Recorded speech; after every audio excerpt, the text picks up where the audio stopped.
അടുത്തത് ജന്മദിന സന്ദേശം പറയുവാനായും നമുക്ക് കുറച്ച് ചരിത്രം അറിയുവാനും ഇന്ന് വിഷു ദിവസമാണ്.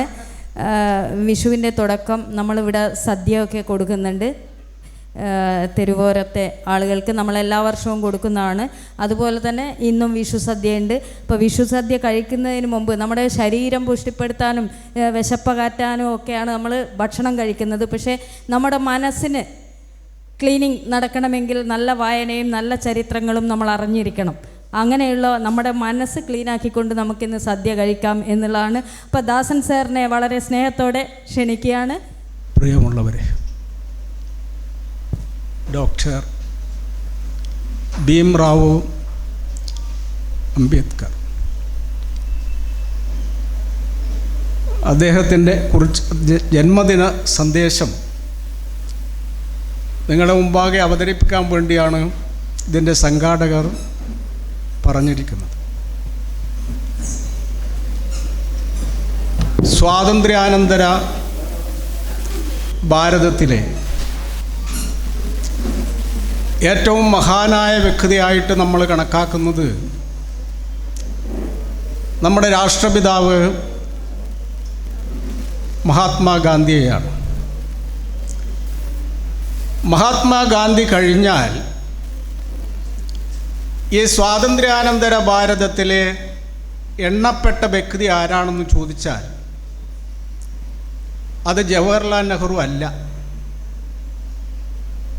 നമ്മുടെ ഇന്ത്യയുടെ ആദ്യത്തെ പ്രൈം മിനിസ്റ്ററായ ജവഹർലാൽ നെഹ്റു അല്ല, അത് അംബേദ്കറാണ്. കാരണം നമ്മുടെ രാഷ്ട്രത്തിന് വേണ്ടി നൽകിയിരിക്കുന്ന സേവനങ്ങളുടെ അടിസ്ഥാനത്തിൽ നോക്കിയാൽ ഗാന്ധിജിക്ക് തൊട്ടു താഴെയാണ് അംബേദ്കർ. പക്ഷെ ചില അവസരങ്ങളിൽ എനിക്ക് തോന്നിയത് ആധുനിക ചിന്താധാരയും കാഴ്ചപ്പാടും അനുസരിച്ച് ഗാന്ധിജിക്ക് അല്പം മുകളിലല്ലേ അംബേദ്കർ എന്ന ഒരു സംശയം എനിക്ക് ചിലപ്പോഴുണ്ടാവാറുണ്ട്. ഇത് ഞാൻ പറയുമ്പോൾ ഇവിടെ ഗാന്ധി ശിഷ്യന്മാർ ഒരുപാട് ചിലപ്പോഴുണ്ടായിരിക്കാം. ഞാനും KPCCയുടെ പോഷക സംഘടനയായ കേരള പ്രദേശ് ഗാന്ധി ദർശൻ വേദിയുടെ നേരത്തെ കണ്ണൂർ ജില്ലാ ചെയർമാനായിട്ട് പ്രവർത്തിച്ച ആളാണ്. ഇപ്പോഴതിൻ്റെ സംസ്ഥാന നിർവാഹക സമിതി അംഗവുമാണ്. എനിക്ക് തോന്നുന്നത് മാസത്തിൽ ഒരു തവണയെങ്കിലും ഞങ്ങൾ കണ്ണൂരിൽ യോഗം ചേർന്ന് പ്രവർത്തിക്കാറുണ്ട്. അതുകൊണ്ടൊരു ഗാന്ധിയനായ ഞാൻ ഗാന്ധിജിക്ക് അല്പം മുകളിലാണ് അംബേദ്കർ എന്ന് പറയുമ്പോൾ ഇവിടെ എന്നെ അറിയാവുന്ന സുഹൃത്തുക്കൾ ആരും തന്നെ എന്നെ കുറ്റം പറയരുത്. കാരണം അതെൻ്റെ ചിന്ത പോയ വഴിയാണ്. എൻ്റെ ചിന്ത എന്ന് പറയുമ്പോൾ ചരിത്രത്തിലെ കൂടിയുള്ള നടന്ന ചിന്തയാണ്. അതുകൊണ്ട് ചരിത്രപരമായി മാത്രമേ ഞാൻ അതിൻ്റെ ദൃഷ്ടാന്തം പറയുകയുള്ളൂ. ഗാന്ധിജിയും അംബേദ്കറും തമ്മിൽ ഒരു പ്രധാന അഭിപ്രായ വ്യത്യാസം ഉണ്ടായിരുന്നു. അതൊന്ന് ജാതിയെ സംബന്ധിച്ചുള്ളതും രണ്ട് ഐത്തത്തെ സംബന്ധിച്ചും ഉള്ളതായിരുന്നു. ഗാന്ധിജി എവിടെയാണ് അംബേദ്കറെ ധിക്കരിച്ചത്, അല്ലെങ്കിൽ അംബേദ്കർ ഗാന്ധിജി എവിടെയാണ് ധിക്കരിച്ചതെന്ന് ചോദിച്ചാൽ ജാതീയമായ കാഴ്ചപ്പാടിൻ്റെ അടിസ്ഥാനത്തിലും ജനങ്ങൾ തമ്മിലുണ്ടായിരുന്ന തൊട്ടുകൂടായ്മയുടെ അടിസ്ഥാനത്തിലും അംബേദ്കറുടെ കാഴ്ചപ്പാട് വേറെയായിരുന്നു, ഗാന്ധിജിയുടെ കാഴ്ചപ്പാടും വേറെയായിരുന്നു. ഇവിടെയാണ് ഗാന്ധിജിയേക്കാൾ അല്പം മുകളിലാണ് അംബേദ്കർ എന്ന് നമുക്ക് തോന്നാനുള്ള കാരണം. ആധുനിക ചിന്തയനുസരിച്ച് ഗാന്ധിജിക്ക് പറ്റിയ ഏറ്റവും വലിയ പോരായ്മയായിട്ട് എനിക്ക് തോന്നിയത്, ഗാന്ധിജി രാഷ്ട്രത്തിൻ്റെ പിതാവാണെന്ന് തന്നെ ഞാൻ നിങ്ങളോടും ഒരാവർത്തി പറഞ്ഞുകൊണ്ട് പറയട്ടെ, ഗാന്ധിജിക്ക് ചില പ്രമാദമായ തെറ്റുകൾ പറ്റിയിട്ടുണ്ട്. ആ തെറ്റ് ജാതീയമായ അദ്ദേഹത്തിൻ്റെ കാഴ്ചപ്പാടാണ്. ഗാന്ധിജി ജാതീയതയെ ദൈവികതയായ അടിസ്ഥാന വ്യവസ്ഥയായിട്ട് കണ്ടു. ജാതീയത അനിവാര്യമാണെന്ന് ഗാന്ധിജി സമർത്ഥിക്കാൻ ശ്രമിച്ചു. ജാതീയത ദൈവികമായതുകൊണ്ട് തന്നെ ജാതീയത സനാതനമാണെന്നും അദ്ദേഹം പറഞ്ഞു. സനാതനം എന്ന് പറയുമ്പോൾ മാറ്റമില്ലാത്തത് എന്നാണ് അർത്ഥം. ഇത് അംബേദ്കറുമായിട്ടുള്ള അഭിപ്രായ വ്യത്യാസം വേറെ ഒരു സ്ഥലത്തും ഗാന്ധിജി പ്രകടിപ്പിച്ചതായി കാണാം. ഗാന്ധിജി കേരളത്തിൽ 4-5 തവണ വന്നിട്ടുണ്ട്. ഒരു തവണ വന്നപ്പോൾ ശിവഗിരിയിൽ വെച്ച് ശ്രീനാരായണ ഗുരുവുമായിട്ട് കൂടിക്കാഴ്ച നടത്തി. അവിടെയും ഈ പ്രശ്നം ഉണ്ടായി. ഗാന്ധിജിയും ശ്രീനാരായണ ഗുരുവും തമ്മിൽ ശിവഗിരിയിലെ ഒരു മാവിൻ ചുവട്ടിലിരുന്നു കൊണ്ടാണ് സംസാരം തുടങ്ങിയത്. ആ സംസാരത്തിനിടയിൽ ജാതീയത കടന്നു വന്നപ്പോൾ ഗാന്ധിജി പറഞ്ഞു, ഈ മാവിൻ്റെ ഇലകൾ നിങ്ങൾ നോക്കുക ഗുരുവിനോട്. ഈ മാവിൻ്റെ ഇലകളെല്ലാം ഒന്നിനൊന്ന് വ്യത്യസ്തമാണ്. അത് ഏത് മരത്തിൻ്റെ ഇലകളും ഒന്നിനൊന്ന് വ്യത്യസ്തമായിരിക്കും. എന്തെങ്കിലും ഒരു മാറ്റം ഉണ്ടാവും. ചിലത് ചെറുതായിരിക്കും, ചിലത് നീളം കൂടിയതായിരിക്കും, ചിലത് ഇരുണ്ടതായിരിക്കും, ചിലത് നല്ല വെളുത്തതും ഒക്കെ ആയി. പോയിരുന്നെങ്കിൽ കേരളത്തിൽ ഒരുപാട് നമുക്ക് നവോത്ഥാന നായകന്മാരുണ്ടായി, ശ്രീനാരായണ അയ്യങ്കാളി മുതലായ ഒരുപാട് ആൾക്കാരുണ്ടായി. എങ്കിൽ നമ്മൾ ജയിക്കേണ്ടതല്ലേ? ജയിച്ചില്ല. ഇപ്പൊ കേരളത്തിൽ ജാതീയതയില്ലാതെ നേരത്തെ ഉദ്ഘാടന പ്രാസംഗിക പറഞ്ഞു തെറ്റാണത്. നിങ്ങൾ കേരള മാട്രിമോണിയൽ എടുത്തു നോക്ക്. ഉയർന്ന വർഗക്കാർ കൊടുക്കുന്ന വിവാഹ പരസ്യത്തില് നോ കാസ്റ്റ് ബാർന്ന് അവർ എഴുതുന്നില്ല. എന്നാ താഴ്ന്ന കാസ്റ്റ് ആൾക്കാരുടെ വിവാഹ പരസ്യത്തിൽ അവര് നോ കാസ്റ്റ് ബാർന്ന് ബ്രാക്കറ്റ് എഴുതിയ കാണാം. Thiyya no caste bar, Vishwakarma no caste bar. Upper കാസ്റ്റുകാർ അങ്ങനെ എഴുതാറില്ല. എന്തായാലും ജാതി പോകില്ല. ജാതിയോടാരും മത്സരിക്കുകയും വേണ്ട. അവിടെയാണ് ആര് പരാജയപ്പെട്ടത്? അംബേദ്കർ പരാജയം. ഹിന്ദു മതത്തിലെ ജാതീയതയോട് ആരും പോരാടി വിജയിക്കാൻ പോകുന്നില്ല. പിന്നെ നമ്മൾ ഇത്രയും വിജയിച്ചതായി കാണുന്നത് ഇന്ത്യൻ ഭരണഘടന നൽകിയിരിക്കുന്ന ചില ഉറപ്പിന്റെ അടിസ്ഥാനത്തിലാണ്. നിങ്ങൾ ഒരാളെ ജാതി പേര് വിളിച്ചാൽ നിങ്ങൾക്ക് ശിക്ഷിക്കാം. അതല്ലാതെ നിങ്ങളുടെ മനസ്സിലുണ്ടാകുന്ന ജാതീയത നോക്കാൻ ഇന്ത്യൻ ഭരണഘടനയിൽ കഴിയും. അപ്പൊ അതുകൊണ്ടാണ് മനുഷ്യൻ നന്നായാൽ മതി എന്ന് ഗുരു പറഞ്ഞത്. മനുഷ്യൻ നന്നായി വന്നാൽ മാനസികമായി നന്നാവുക എന്നുള്ളതാണ് അർത്ഥം. നമ്മുടെ മാനസികമായി നന്നായിട്ടില്ല, ഒരിക്കലും നന്നാവുകയില്ല. അതുകൊണ്ട് ഹിന്ദുമതത്തിലെ ജാതീയത പോയില്ല. അവിടെ അംബേദ്കർ പരാജയം. രണ്ടാമത്തെ പരാജയം അതേ ഹിന്ദുമതത്തിൽ നിന്ന് ബുദ്ധമതത്തിലേക്ക് പോയി. ഞാൻ നേരത്തെ പറഞ്ഞല്ലോ, മതേതര നിർമ്മിച്ചാണ് ബുദ്ധമതം നിർമ്മിച്ചത്. എന്താ സംശയം? നിങ്ങൾ ലോകത്തിലെ എല്ലാ ബുദ്ധക്ഷേത്രങ്ങളും എടുത്തു നോക്കിയാൽ ഓരോ ക്ഷേത്രത്തിലും ബുദ്ധന്റെ ആയിരക്കണക്കിന് പ്രതിമയാണ് പ്രതിഷ്ഠിച്ചിരിക്കുന്നത്. ദൈവമായി ആരാധിക്കുന്നു. ബുദ്ധന്റെ യഥാർത്ഥ വിശ്വാസത്തിനെതിരാണ്. മനസ്സിലായി? ബുദ്ധൻ എന്താണോ പറഞ്ഞത് അതിനെതിരായിട്ടാണ് ബുദ്ധമത ചൈത്യങ്ങളും വികാരങ്ങളും അവരുടെ പ്രധാന ക്ഷേത്രങ്ങളും. നിങ്ങൾ ഏത് ലോകത്തിന്റെ ഏത് കോട്ടം നോക്കിക്കഴിഞ്ഞാലും സ്വർണത്തിൽ പണിത ആയിരക്കണക്കിന് ബുദ്ധവിഗ്രഹങ്ങൾ നിങ്ങൾക്ക് ഒരേ ക്ഷേത്രത്തിൽ കാണാൻ കഴിയും. എന്നിട്ട് ബുദ്ധനെ ദൈവമായി ആരാധിക്കുന്നു. ശരിക്കും മത ആചാര്യന്മാരില് ദൈവത്തെ കുറിച്ച് ഒരു കാര്യം പോലും പറയാത്ത ഒരേ ഒരു വ്യക്തി ആരാണെന്ന് ചോദിച്ചാൽ ഗൗതമ ബുദ്ധൻ. ബുദ്ധൻ മൗനിയായിരുന്നു. ദൈവത്തെ കുറിച്ച് ഒന്നും പറഞ്ഞില്ല. ബുദ്ധൻ ദൈവം ഉണ്ടെന്നും പറഞ്ഞില്ല, ബുദ്ധൻ ദൈവം ഇല്ലെന്നും പറഞ്ഞില്ല.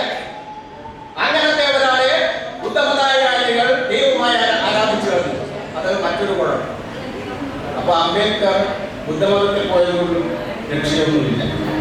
ഈ രണ്ട് പരാജയങ്ങളും അംബേദ്കറുടെ ജീവിതത്തിൽ ഉണ്ടായിട്ടുണ്ട്. അംബേദ്കറുടെ ജീവിതത്തിൽ ഒരുപാട് വിജയങ്ങൾ ഉണ്ടായിട്ടുണ്ട്. ഇന്ത്യ കണ്ട ഏറ്റവും നല്ല നിയമത്തിൽ സാമ്പത്തിക ശാസ്ത്രജ്ഞൻ, സാമൂഹ്യ പരിഷ്കർത്താവ്, രാഷ്ട്രതന്ത്രജ്ഞൻ. നമ്മളെ പൊതുവെ അംബേദ്കർ നിയമപണ്ഡിതനായിട്ട് മാത്രം കാണുന്നത് തെറ്റാണ്. അദ്ദേഹം യഥാർത്ഥത്തിലുള്ള സാമ്പത്തിക ശാസ്ത്രജ്ഞനാണ്. The problems of Indian rupee എന്നൊരു തീസിസിലാണ് അദ്ദേഹം ഡോക്ടറേറ്റ് എടുക്കുന്നത്. The problems of Indian rupee, അതായത് ഇന്ത്യയുടെ സെൻട്രൽ സ്റ്റേറ്റ് റിലേഷൻസിൽ സാമ്പത്തിക ഘടകം എങ്ങനെയാണ് ഉള്ളത് എന്നുള്ള ചോദ്യം. അദ്ദേഹം അന്ന് പറഞ്ഞ കാര്യങ്ങളാണ് 1951 ഇന്ത്യൻ ധനകാര്യ കമ്മീഷൻ പ്രമാണമായി എടുത്തത്. എന്താ കാര്യം? നമ്മുടെ സമ്പത്തെല്ലാം സെൻട്രൽ ഗവൺമെന്റ് ഗവൺമെന്റ് നികുതിയായിരിക്കുകയും സ്റ്റേറ്റ് ഗവൺമെന്റിന് പ്രവർത്തിക്കാൻ പറ്റാത്ത വരുമ്പോൾ ഭിക്ഷയായിരിക്കേണ്ടി വരികയും ചെയ്യേണ്ട ഒരു അവസ്ഥയുണ്ടെന്ന് ഡോക്ടർ അംബേദ്കർ ആ ഡോക്ടറേറ്റിൽ പറഞ്ഞു. അത് ശരിയാണ്. അത് അന്ന് പ്രോവിൻസ് എന്നാണ് അദ്ദേഹം പറഞ്ഞത്. ബ്രിട്ടീഷ് സെൻട്രൽ ഗവൺമെന്റ് പ്രോവിൻസ് എന്ന് പറഞ്ഞ ഇന്നത്തെ സംസ്ഥാനം. അതുകൊണ്ടാണ് കേരളത്തിൽ ഇത് നമ്മൾ നടക്കുന്ന ഒരു കാര്യം. പിണറായി വിജയൻ ഇടക്കിടക്ക് അങ്ങോട്ട് ആളെ പറഞ്ഞേക്കുന്നതാണ്, കുറച്ച് പൈസ. നമ്മൾ സ്റ്റേറ്റ്, ഇന്ത്യയിലെ ഒരു സ്റ്റേറ്റും സാമ്പത്തികമായി സ്വയം സമ്പൂർണ്ണമല്ല. പക്ഷേ അന്ന് അംബേദ്കർ പറഞ്ഞു സാമ്പത്തികമായി സ്റ്റേറ്റുകൾ സ്വയം സമ്പൂർണ്ണമായിരിക്കണം. അല്ലാതെ സെൻട്രൽ ഗവൺമെന്റ് എടുത്തു പോയി ഭിക്ഷയായിരിക്കാനില്ല പറഞ്ഞത് അംബേദ്കർ. അതിന്നും നടപ്പിലായിട്ടില്ല. പക്ഷെ അംബേദ്കർ അന്നേ പറഞ്ഞു അതല്ല ആവശ്യം. ഇതില്ലാത്തത് കൊണ്ടാണ് തമിഴ്നാട് മുഖ്യമന്ത്രിയായ സ്റ്റാലിനും കേരള മുഖ്യമന്ത്രിയായ പിണറായി വിജയനും മറ്റ് മുഖ്യമന്ത്രിമാരെല്ലാം ധനകാര്യമന്ത്രിയെ ഇടക്കിടക്ക് കാണാൻ പോകുന്നത്. കാരണം സ്റ്റേറ്റുകൾക്ക് സ്വയം പര്യാപ്തത സാമ്പത്തികമായി ഇല്ല. അത് വേണമെന്ന് അംബേദ്കർ അന്നേ പറഞ്ഞു. അദ്ദേഹത്തിന്റെ ബുദ്ധി നോക്കുക, ഓർമ്മത് നോക്കുക. നമ്മൾ പൊതുവെ നിയമത്തിനെന്ന് മാത്രമേ പറയാറുള്ളൂ. നല്ല സാമ്പത്തിക വിദഗ്ധനാണ്, നല്ല സാമൂഹ്യ പരിഷ്കരണം പ്രവർത്തകരുമാണ്. കാരണം ജാതീയത നിർമ്മാർജ്ജനം ചെയ്യണമെന്നുള്ള ശരിയായ കാഴ്ചപ്പാട് അദ്ദേഹത്തിന് ഉണ്ടായിരുന്നു. തൊട്ടുകൂടായ്മ നിർമ്മാർജ്ജനം ചെയ്താൽ മാത്രം പോരാ, ജാതീയത നിർമ്മാർജ്ജനം ചെയ്യാനുള്ള ഒരു കാഴ്ചപ്പാടുണ്ടായിരുന്നു. അതുകൊണ്ടാണ് ഗാന്ധിജിയുമായിട്ട് അദ്ദേഹം തെറ്റിപ്പിരിച്ചത്.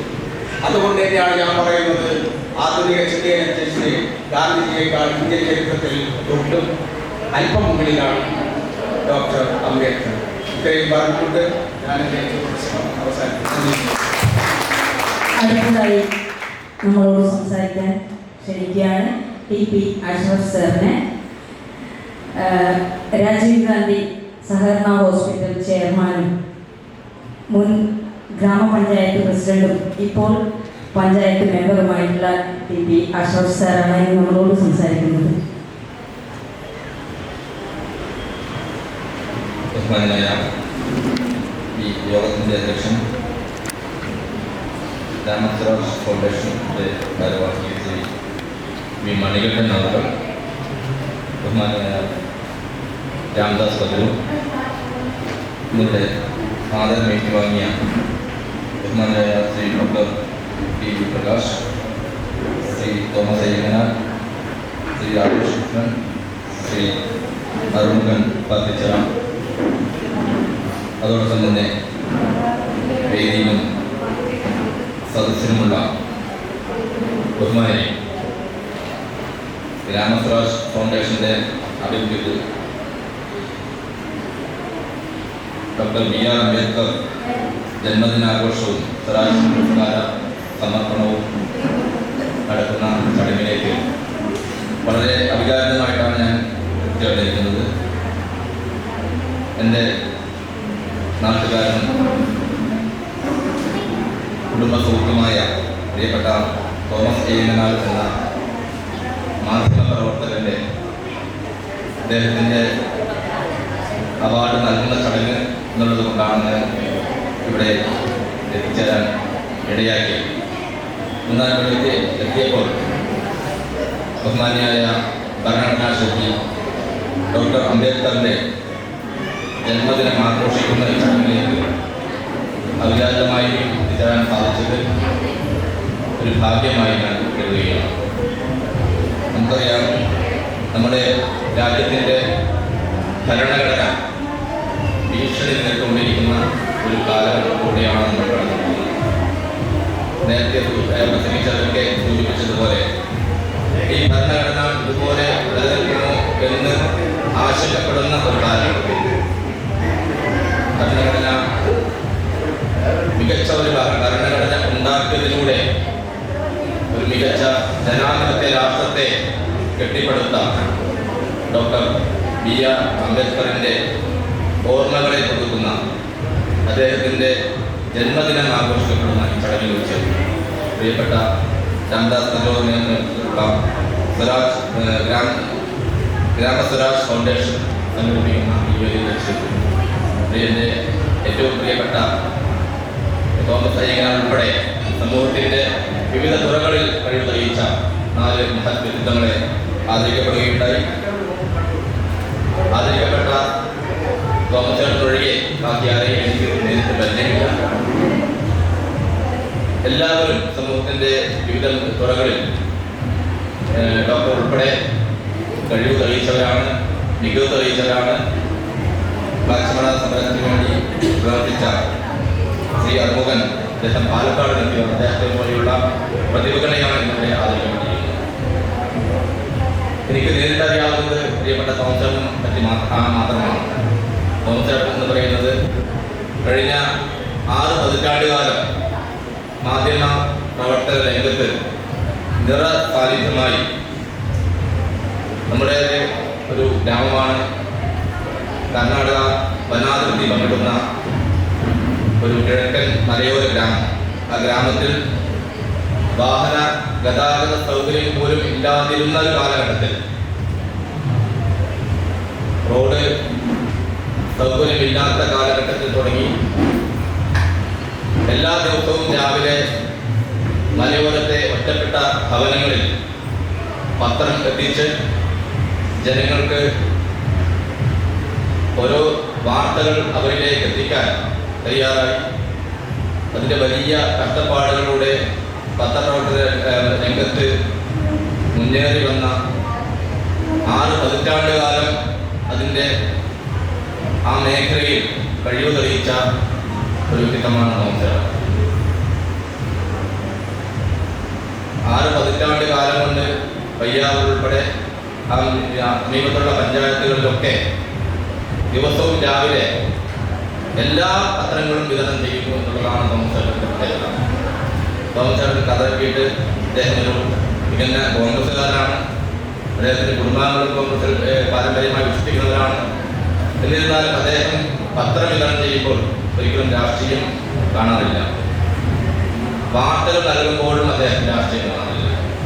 അദ്ദേഹം തികഞ്ഞ ക്രൈസ്തവ മതവിശ്വാസിയാണ്. പക്ഷേ വാർത്തകൾ നൽകുമ്പോൾ അദ്ദേഹം മതത്തെയും കാണാറില്ല. കൃത്യമായ നിഷ്പക്ഷമായ വാർത്തകൾ നൽകിയും പത്രം കൃത്യമായി അദ്ദേഹം മനോരമ വിതരണം ചെയ്യുന്നുണ്ട്, ദീപിക ചെയ്യുന്നുണ്ട്, സുപ്രഭാതം ചെയ്യുന്നുണ്ട്, ദേശാഭിമാനിയുണ്ട്, ജന്മഭൂമിയുണ്ട്, വീക്ഷണമുണ്ട്. എല്ലാ പത്രങ്ങളും നാം വിതരണം ചെയ്യും. ഏകദേശം 3000-ഓളം പത്രങ്ങൾ ദിവസേന വിതരണം ചെയ്യുകയാണ് അദ്ദേഹം ചെയ്യുന്നത്. അദ്ദേഹത്തോടൊപ്പം തന്നെ അദ്ദേഹത്തിൻ്റെ കുടുംബാംഗങ്ങളുമുണ്ട്.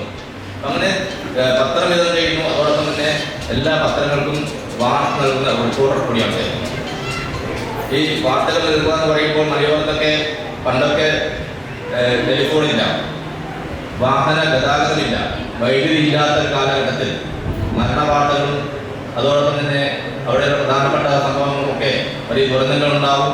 അല്ലെങ്കിൽ പിന്നെ ആനയിറങ്ങും, മഴക്കാലത്ത് ഉരുളുപൊട്ടും, അതുപോലെ വലിയ പ്രകൃതി ദുരന്തങ്ങളൊക്കെ ഉണ്ടാകുമ്പോൾ അതൊക്കെ ഈ ടെക്നോളജി ഇല്ലാത്ത ഒരു കാലഘട്ടത്തിലും വളരെ കൃത്യമായി തോമസ് റിപ്പോർട്ട് ചെയ്യുകയും അത് പൊതുസമൂഹത്തിന് മുന്നിലേക്ക് കൊണ്ടുവരാൻ അദ്ദേഹത്തിൻ്റെ പ്രയത്നങ്ങളുണ്ട്.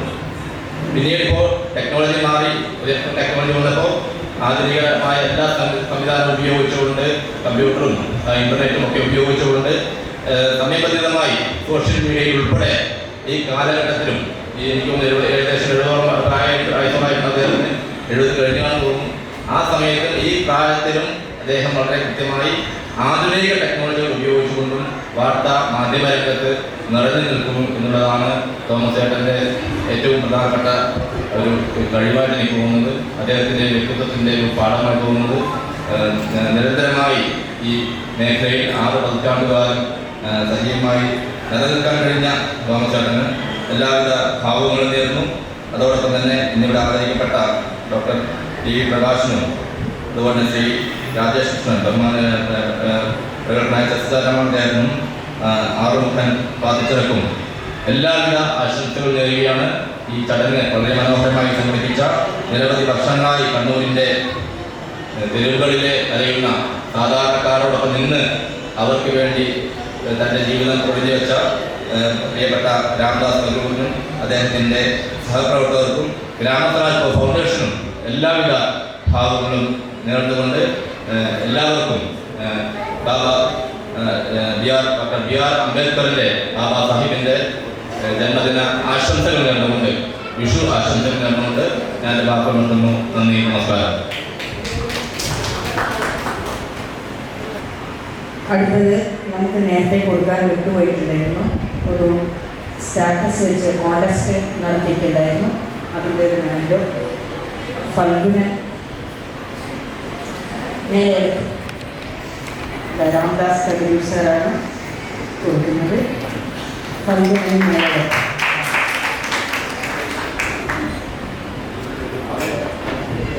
ഇതെനിക്കത് പറയുന്നത് ഇത് കൊല്ലമായി ഇത് ഞാനത് നഷ്ടപ്പെടാതെ സൂക്ഷിച്ചു എന്നതാണ് പ്രശ്നം. കഴിഞ്ഞ വർഷത്തെ നൃത്തോത്സവത്തിൽ നടത്തിയൊരു മത്സരമാണ്. നമ്മുടെ നൃത്തോത്സവത്തിൻ്റെ പരസ്യം സ്റ്റാറ്റസ് ഇടുക. സ്റ്റാറ്റസ് ഇട്ടുകൊണ്ട് തന്നെ 100-300 പേര് 100 ഒന്നിട്ട് 8 മണിക്കൂറുണ്ടായിരുന്നു. പക്ഷെ അന്നേ സമ്മാനം സൂക്ഷിച്ചിട്ടുണ്ട്. പൽവേനായതുകൊണ്ട് മാത്രമാണ് ഇത്ര കാലം സൂക്ഷിച്ചത്. ആ സൂക്ഷിച്ച വകി GST അടിച്ചിട്ടേ പോകാൻ പറ്റും. കതിരൂര് പറഞ്ഞത് സത്യമാണ്. ഞാൻ പറഞ്ഞാൽ കഴിഞ്ഞ 1 വർഷമായിട്ട് ഇത് ഇവിടെ ഉണ്ട്. പല പ്രാവശ്യം കതിരൂര് വിളിച്ചു പറയാറുണ്ട്. പിന്നെ ഞാനിതൊക്കെ കളയും, ഒരാഴ്ചയും കൂടെ സൂക്ഷിക്കും കേട്ടോ പല പ്രാവശ്യം പറഞ്ഞിട്ടുണ്ട്. അപ്പോൾ ഞാൻ പറയും എപ്പോഴെങ്കിലും കണ്ണൂർ വരുമ്പോൾ മേടിക്കാമെന്ന് പറഞ്ഞു. എന്തായാലും ഗ്രാമസ്വരാജ് ഫൗണ്ടേഷൻ്റെ ആഭിമുഖ്യത്തിൽ അനവധി പ്രവർത്തനങ്ങൾ നടക്കുന്നുണ്ട്. എല്ലാ പ്രവർത്തനങ്ങളിലും മറ്റു രീതിയിലൊക്കെ അറിയാൻ കഴിയുന്നുണ്ട്. പിന്നെ ചില പ്രവർത്തനങ്ങളിലൊക്കെ മുമ്പ് പങ്കെടുത്തിട്ടുണ്ട്. ഏതായാലും ഗ്രാമസ്വരാജ് ഫൗണ്ടേഷൻ്റെ ഇത്തരത്തിലുള്ള പ്രവർത്തനങ്ങൾക്ക് മുഴുവൻ പ്രിയപ്പെട്ട രാമദാസ് കബീറിനും ഹൃദയത്തിൻ്റെ ഭാഷയിൽ നന്ദി രേഖപ്പെടുത്തുന്നു. ഇനി ഉള്ള കാലത്ത് ഗ്രാമസ്വരാജ് ഫൗണ്ടേഷൻ്റെ എല്ലാ പ്രവർത്തനങ്ങളിലും കൂടെ നിൽക്കണമെന്ന ആഗ്രഹമുണ്ട്. മുഴുവൻ ആളുകളെയും അഭിവാദ്യം ചെയ്തുകൊണ്ട് അവസാനിപ്പിക്കും. അടുത്തത് നമ്മളോട് സംസാരിക്കുന്നത് PG ശിവഭാവു സാറാണ്. ഗുരുവീക്ഷണം മാസികയുടെ ആണെങ്കിലും നമുക്കിപ്പോൾ ഗ്രാമസ്വരാജിൻ്റെ സ്വന്തം ശിവഭാവു സാറാണ്. സാറിൻ്റെ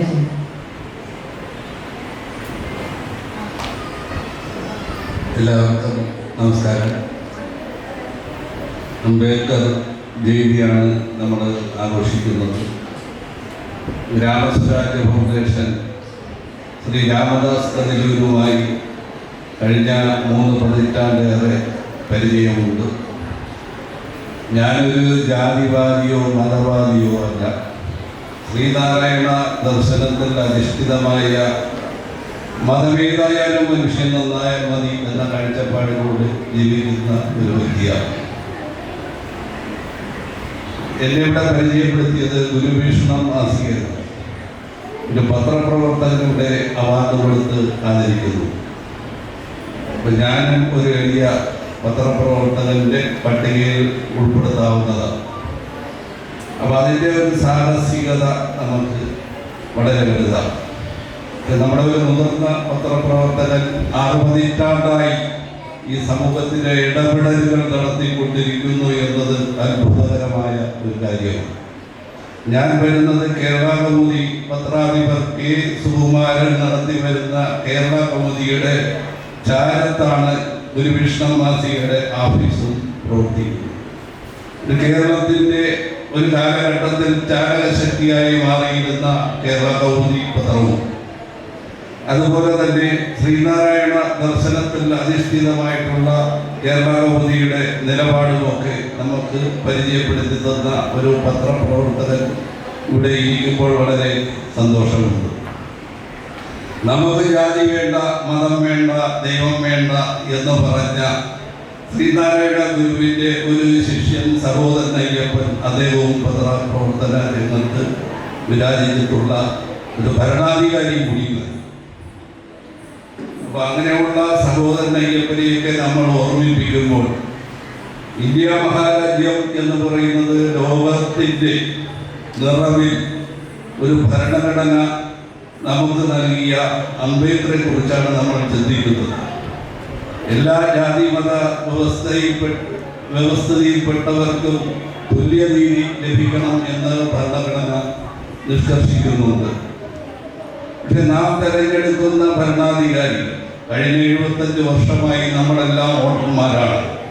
നമ്മുടെ ഓരോ വോട്ടും വിലപ്പെട്ടതാണ് എന്നാണ് നമ്മളോട് വോട്ട് ചോദിക്കാൻ വരുന്നത്. നമ്മുടെ അടുത്ത് ഒരു ജനപ്രതിനിധി ഇവിടെ ഇരിപ്പുണ്ട്. നമുക്കെല്ലാവർക്കും വിശ്വാസം, ഓരോ രാഷ്ട്രീയത്തിലും പ്രവർത്തിക്കുന്നവരാണ് ഇവിടെ ഉള്ളവരുണ്ട്. ഞാനും എൻ്റേതായ ഒരു രാഷ്ട്രീയം ഞാനും കൊണ്ട് നടക്കുന്നുണ്ട്. അങ്ങനെ നമുക്കെല്ലാവർക്കും അവരവരുടേതായ രാഷ്ട്രീയങ്ങളും സാമൂഹികവും സാമുദായികവുമായിട്ടുള്ള കാര്യങ്ങൾ വരും. ആ കാര്യങ്ങളിലെല്ലാം നമ്മൾ ഒത്തുകൂടും.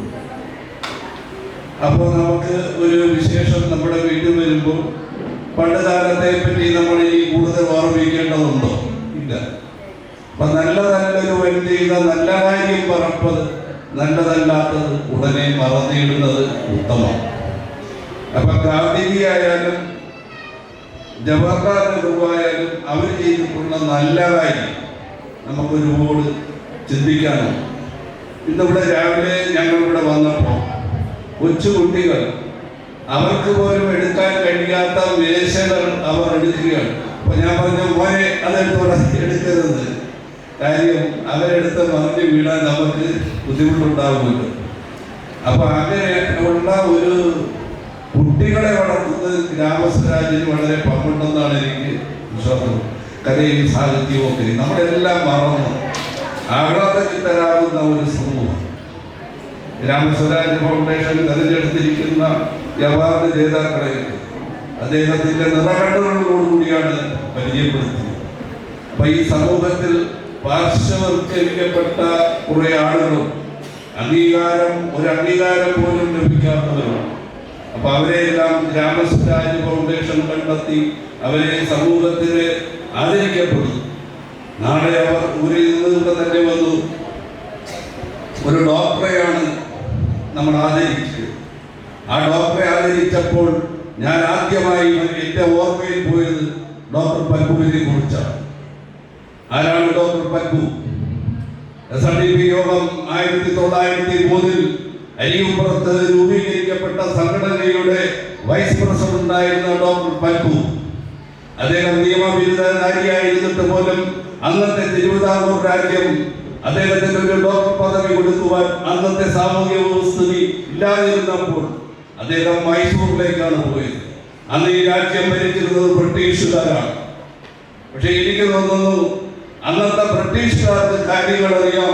ഇന്ന് നമ്മുടെ ജനാധിപത്യ വ്യവസ്ഥിതിയിലുള്ള രാഷ്ട്രീയക്കാർക്ക് ഇവിടുത്തെ ജനങ്ങളെ മറന്നു പോകുന്നു എന്നൊരു സംശയമുണ്ട്. ഇവിടെ കോവിഡ് ബാധിച്ചിരുന്ന കാലഘട്ടത്തിൽ നമ്മുടെ എല്ലാ വീടുകളിൽ വന്ന് തട്ടിമുട്ടി കാര്യങ്ങൾ ചോദിക്കുന്നു. നിങ്ങൾ ഭക്ഷണം കഴിച്ചോ? നിങ്ങൾക്ക് വിശക്കുന്നു? നിങ്ങളെ സഹായിക്കാൻ ആരെങ്കിലും ഉണ്ടോ എന്ന് ചോദിച്ചത് ഈ കേരളത്തിലാരായിരുന്നു അറിയാമോ? കഴിഞ്ഞ 2 മാസമായി തിരുവനന്തപുരത്ത് സെക്രട്ടേറിയറ്റ് മുന്നിൽ നമ്മുടെ കേരളം ഭരിക്കുന്ന സ്ഥിരാകേന്ദ്രത്തിൽ അവർ നിരാഹാരം അനുഷ്ഠിക്കുകയാണ്. അവിടെ ഞാൻ രാമദാസൻ കയറി ചെന്നു.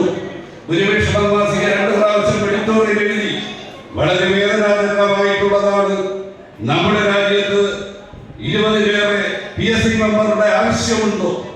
ഇന്ത്യ മഹാരാജ്യത്ത് കേരളത്തെക്കാൾ 3 ഇരട്ടി ജനസംഖ്യയുള്ള സംസ്ഥാനങ്ങളിൽ എത്ര PSC മെമ്പർമാരുണ്ടെന്ന് നമ്മൾ പരിശോധിക്കണം. അവരുടെ ശമ്പളമോ നമ്മുടെ മുഖ്യമന്ത്രിയേക്കാൾ ഇരട്ടി ശമ്പളം തന്നെ അവർ വാങ്ങുന്നു.